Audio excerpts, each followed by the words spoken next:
भारत गौरव आचार्य श्री पुलक सागर जी गुरुदेव के प्रवचन और धार्मिक कार्यक्रम देखने एवं सुनने के लिए जिन शरणम मीडिया चैनल को अभी सब्सक्राइब करें और बेल आइकॉन पर क्लिक जरूर करें। एक कौवा बैठा था पेड़ की शाख पर, दो आंसू गिरे टप टप उसके नीचे। एक साधु बैठा था, उसके माथे पर कौवे के आंसू गिरे। उसने ऊपर देखा, उसने कहा, हे कागराज, क्या समस्या है तुमको, क्यों रो रहे हो? कौवे ने कहा कि संत जी आप बहुत पहुंचे हुए हैं। संत ने कहा, हर संत पहुंचा हुआ है, भटका हुआ तो संसारी हुआ करता है, हम तो पहुंचे हुए हैं।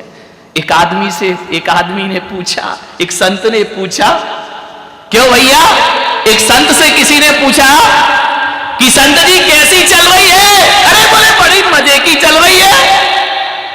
बोले संत जी कैसी कट रही है? बोले बड़े मजे से कट रही है। जैसा राम चलाते हैं वैसा मैं चल जाता हूं, मेरी जिंदगी कटती, मैं तो राम के भरोसे जी रहा हूं। जैसा राम कहते हैं वैसी हमारी जिंदगी कट जाती। संत ने उससे पूछा, ओ भैया तेरी कैसी चल रही है? बोले हम क्या बताएं संत जी। बोले क्यों? बोले आप तो जैसा राम कहते हैं वैसी जिंदगी चलती है, हमारे यहां तो जैसा सीता कहती है वैसी जिंदगी चलती है, करे क्या हम? ध्यान। कवि ने संत से कहा कि संत जी आप मेरे दुख दूर कर सकते हो? संत ने कहा, कौवे तुझे किस बात का दुख है? बोले दुख इस बात का है कि एक तो मेरा काला शरीर, कोई मुझे पसंद नहीं करता। जिस घर में काव काव काव काव करो, सुबह वाली वहीं से कंकड़ पड़ता है, वहीं से भगा दिया जाता है। कौवा आया भगाओ। मेरी इज्जत केवल 10 दिन होती है श्राद्ध पक्ष में, दुनिया भर का खिलाते, ले भैया कौवा महाराज खाओ, ये खाओ वो खाओ। हिंदुओं में होती ना श्राद्ध होती है, उसमें कौवे को कागौर डाली जाती है। 10 दिन के बाद मुझे कोई पूछता नहीं है, मेरे कोई नहीं देखता है। गंदगी में बैठता हूं, कचरे में बैठता हूं, जमीन में पड़ा खा लेता हूं। हे संत जी ऐसा करो, मेरा ये काला रंग हटा दो। अरे तो संत ने कहा, क्या बनना चाहता है तू? उदाहरण दे। तो बोले मुझे हंस बना दो। संत ने कहा, हंस बनना है? बोले हाँ। बोले एक काम कर, तू चल मेरे साथ, हंस से मिलके आते हैं। बोले ठीक है चलो। कौवा चल गया, संत जी के साथ उड़ते हुए चला गया। जैसे ही पहुंचा, हंस बैठा हुआ था सरोवर में। जाकर के कहा, और हंस भाई क्या हाल है तुम्हारे? हंस ने कहा, ठीक हूं। कौवे ने कहा, हंस जी तुम्हारी तो बड़ी मस्ती होगी, बड़ा आनंद होगा। बोले क्यों? कितने आराम से तालाब में पैडल मारते हो, तैरते रहते हो, आराम से जीते, कितने गोरे दिखते हो, कितने सुंदर हो तुम, कितना तुम्हारा मस्ती का जीवन होगा, जो देखो तुमसे आकर्षित हो जाया करता है। हंस ने कहा, कौन बोला रे कि मैं सुंदर हूं? बोले क्या मतलब? बोले किसने बोला कि मैं सुखी हूं? अरे हंस से पूछा, हंस ने कहा, मैं कहां सुखी हूं? कौन बोलता है कि मैं सुंदर हूं? संत ने कौवे की तरफ देखा, देख पागल, तू कह रहा था ना मैं काला हूं, ये गोरा भी रो रहा है, ये कह रहा कि मैं सुंदर नहीं हूं। अरे बोले तेरे जैसा सुंदर कौन होगा? तेरी उपाधि तो संतों को दी जाती है, ये राजहंस हुआ करते हैं, ये परमहंस हुआ करते हैं। बोले कौन बोला? बोले मैं कौवा बोला। बोले पागल, कभी तोता देखा है तुमने? बोले क्यों? कितना सुंदर होता है, हरे हरे पंख होते हैं, लाल लाल चोंच होती है, कितना मीठा बोलता है। मैं गोरा हुआ तो क्या हुआ, आदमी जैसा थोड़ी बोल सकता हूं, तोता तो आदमी जैसा बोलता है। तो कौवे ने कहा, एक काम करो संत जी। बोले क्या? बोले मुझे तोता बना दो, ये कौवा नहीं रहना मुझे। हंस ने कहा, तोता बहुत सुखी है। संत ने कहा, एक काम करो, दोनों मेरे साथ तोते के पास चलो मेरे साथ। दोनों चले। कौवा उड़ रहा, हंस अपनी चाल में चल रहा है।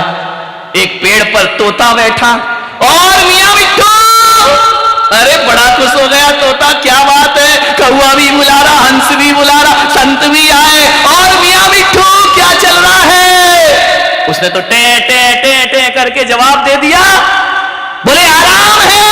अरे बोले देखो क्या जिंदगी है मिट्ठू तुम्हारी, लोग पिंजरे में भी रख लें तो अपने हाथ से नहलाते हैं, धुलाते हैं, तुम्हें बादाम खिलाते, किशमिश खिलाते हैं, दूध रोटी खिलाते हैं, बड़े प्यार से बोलते हैं मिट्ठू मिट्ठू मिट्ठू। कितना मीठा बोलते हो तुम आदमी की आवाज बोल देते हो। तुम्हारे जैसा पुण्यात्मा, तुम्हारे जैसा सुखी इस संसार में कोई दूसरा नहीं हो सकता है। मिट्ठू ने कहा कौन बोला रे कि मैं सुखी हूं?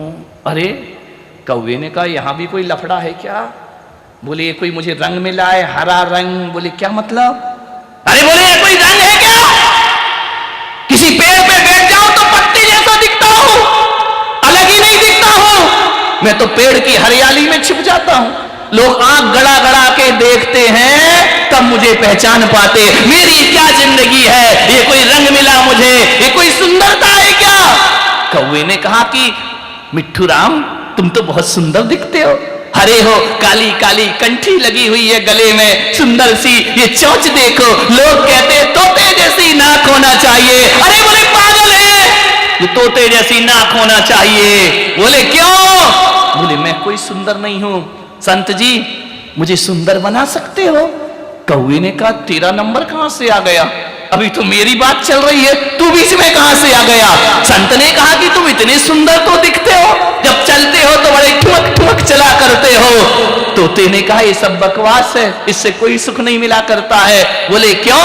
बोले सुंदर तो जगत में मोर हुआ करता है, मोर से ज्यादा सुंदर जगत में कौन होगा? संत जी हमें मोर बना दो। मोर बहुत सुखी हुआ करता है, जब बादल देखता है, घटाएं देखता है, बादल गरजता है, पंख फैलाकर ठुमक ठुमक नाचा करता है, झूम झूम के नाचा करता है। इतना सुंदर मोर पंख फैला दे, प्रकृति का सौंदर्य नजर आ जाया करता है, जिसे देखने के लिए हजारों लोग निगाहें गड़ा के रखते हैं कि मोर कब नाचेगा। और जब तुम मोर नाचते हो ना तो ऐसे लगते हो लोगों के हृदय को झंझट कर दिया करते हो। कितना सुंदर वातावरण, कैसा सुखी है रे मोर तू। संत ने कहा चल मोर के पास चल, चलो मोर के पास चलते हैं। जैसे ही मोर के पास पहुंचे, मोर मयूर कार्तिकेय के वाहन, तुम तो बहुत सुंदर लगते हो, कितने रंग भरे प्रकृति ने तुम्हारे शरीर में, सातों रंग भर दिए तुम्हारे शरीर में। तुम तो ऐसे लगते हो जैसे पक्षियों के राजा हो, तुम्हारे सिर पर ताज रख दिया परमात्मा ने, इतने खूबसूरत पंख तुम्हारे, कितने सुखी हो तुम। मोर बोला कौन बोला रे कि मैं सुखी हूं? अरे यहां भी लफड़ा है, यहां भी समस्या है क्या? मोर बोला किस सौंदर्य की बात करता है? ये मेरे जो सुंदर सुंदर पंख है ना, ये पंख ही मेरे दुश्मन है। बोले क्या मतलब? बोले परमात्मा ने इतना सुंदर रूप दिया है, ये रूप ही मेरा दुश्मन है। लोग मेरा शिकार करते हैं, लोग मुझे पकड़ते हैं, मेरे पंख नोच लिया करते हैं, मैं बेमौत मारा जाता हूं। हे भगवान ये सौंदर्य वापस ले लो, ये सौंदर्य ही मेरा सबसे बड़ा शत्रु है। संत ओ कौवे भाई तू कितना अच्छा है। मोर ने कहा तू कितना अच्छा है कौवा, कोई तुझे मारता तो नहीं है ना, कोई तेरा शिकार तो नहीं करता ना, कोई तेरे पंख तो नहीं नोचता ना, तू बहुत अच्छा है कौवा, काश मुझे तेरी जैसी जिंदगी। संत ने कहा बोल कौवा किसके जैसा बनना है? कौवा तो चुप था, उसने कहा मैं क्या करूं, मैं जिसे अच्छा बोलता हूं उसके पास ही समस्या है। मान्यवर मोर ने कहा, जा कौए, तू जैसा है वैसा ही रहे। और जो जैसा है वैसा स्वीकार कर लेता है, धरती उसके लिए स्वर्ग हो जाया करती है, आनंद हो जाया करती है। जीवन उसके लिए आनंद हो जाता है, जीवन परमानंद हो जाता है। इससे बड़ा सुख क्या होगा संसार में। भगवान ने तुमको बहुत अच्छा बनाया है, तुमसे जैसा सुंदर, तुम्हारे जैसा अच्छा व्यवहार, तुम्हारे जैसा अच्छा स्वभाव किसी का नहीं हो सकता है। ऐसा बनाया भगवान ने कि तुम्हारे अंगूठे के निशान दूसरे से नहीं मिला करते। तुम बड़े यूनिक पैदा हुए हो इस धरती पर, तुम्हारे जैसा दुनिया में कोई दूसरा नहीं हुआ करता है। लेकिन हमने हमेशा अपनी जिंदगी में अपनी किस्मत को कोसा है, अपने बुरे दिनों को कोसा है, अपने आप की कमियों को देखा है, अपने आप की पूर्णता पर ध्यान नहीं रखा है। हमारे जैसा कौन होगा इस सृष्टि में, लेकिन हम इसी में जलते हैं। वो हमसे अच्छा बोलता है, वो बड़ा संत हुआ करता है। उसके पास ज्यादा भीड़ है, वो बड़ा संत हुआ करता है। जिसके ज्यादा चेले, वो उतना बड़ा संत। पागल होते हो क्या? मैं पुलक सागर कहता हूं, जिसके जीवन में जितना आनंद वो उतना बड़ा संत हुआ करता है, जितना संतोष वो उतना बड़ा संत हुआ करता है, जितनी खुशियां वो उतना बड़ा संत हुआ करता है। ध्यान रखिए, खुशियों से बड़ा कोई संतत्व है? खुशियों से बड़ा कोई संसार है? आनंद से बड़ा कोई जीवन में सुख हो सकता है क्या? नहीं हो सकता। धोर कर रख लो कितने भी हीरे मोती, मगर ये याद रखना, कफन में जेब नहीं होती। ध्यान